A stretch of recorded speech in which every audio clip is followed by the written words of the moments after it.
اس لیے کہ بڈھا مرتا نہیں تو وراثت تقسیم ہوتی نہیں۔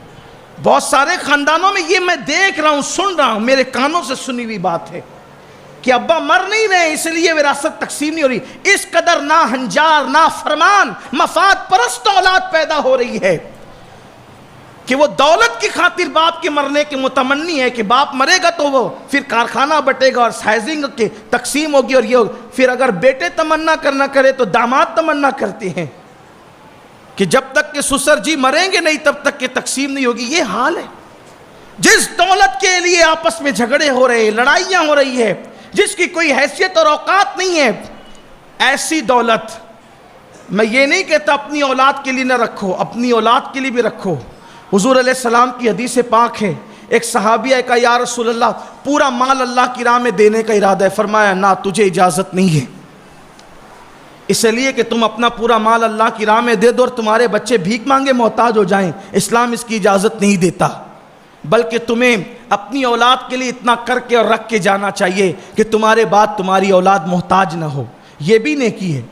لیکن آپ سے یہ کہنا چاہتا ہوں سب انہی کے لیے رکھ چھوڑیں، سب رشتہ داروں کے لیے رکھ چھوڑیں، اور جو سب سے بڑا رشتہ دار ہے، میرے جملے پہ غور کریں، جن کے رشتے ٹوٹ جانے ہیں ان کے لیے اتنی محنت ہے، اور ہمارا سب سے بڑا رشتہ کس سے ہے؟ یہاں رشتہ دار سے مراد سب سے بڑا رشتہ کس سے ہے؟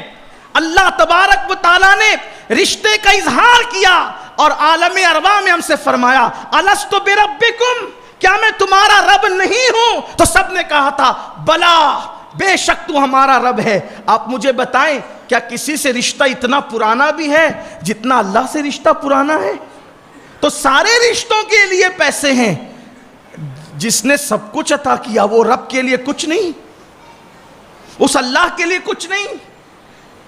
تو یہ وہ رقمیں جو فانی ہیں، یہ وہ رقمیں جو کبھی کام نہیں آنے والی ہے، مرنے کے بعد وارثوں میں تقسیم ہونے والی ہے۔ میرے آقا فرماتے ہیں جب تم اس کو اللہ کی راہ میں دیتے ہو تو پہلے یہ اللہ کے دست قدرت میں آتی ہے، پھر دوسرے کے ہاتھ میں آتی، یعنی گویا تم دیتے ہو اللہ کو۔ اللہ قرآن میں فرماتا ہے مَن یقرض اللہ قرضا حسنا، کہ جب تم اللہ کی راہ میں دیتے ہو تو گویا تم اللہ کو قرض حسنا دیتے ہو۔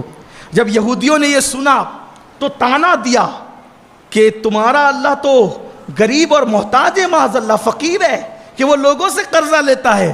تو پھر اللہ نے فرمایا نہیں، اللہ محتاج نہیں ہے، اللہ غنی وانتم الفقراء، کہ تم سب فقیر ہو، محتاج ہو، بھیک مانگنے والے ہو، اللہ مال والا ہے، اللہ غنی ہے، اللہ جو ہے وہ خزانے رکھنے والا ہے۔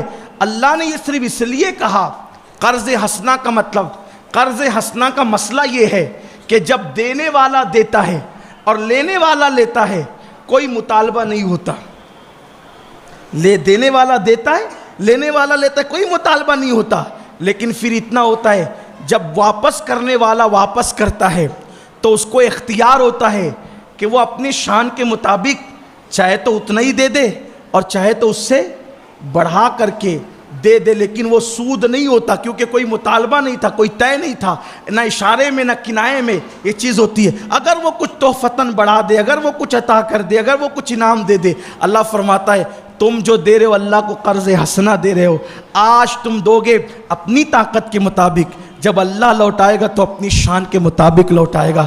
ایک کھجور جو تم نے اللہ کی راہ میں دی ہوگی، صرف ایک کھجور تم نے اللہ کی راہ میں دی ہوگی، جب اللہ تمہیں لوٹائے گا تو وہ کھجوروں کا بہت بڑا کھیت جنت کے اندر ہوگا۔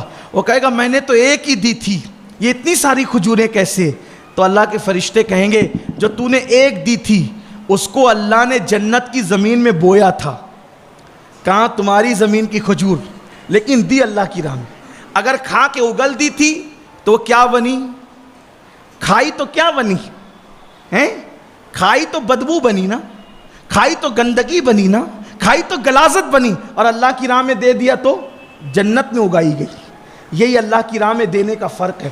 خود کھایا تو بدبو بنی اور اللہ کی راہ میں دیا تو جنت میں بوئی گئی۔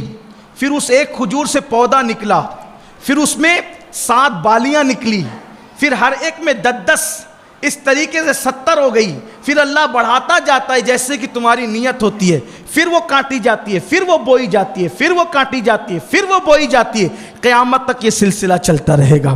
اور جب تم جاؤ گے، ہم جائیں گے انشاءاللہ، اللہ فرمائے گا یہ تو نے کھجور دیا تھا، یہ اس کو ہم نے پرورش کی، ایسے اس کو پالا جیسے تو اپنے بچڑے کو پالتا ہے۔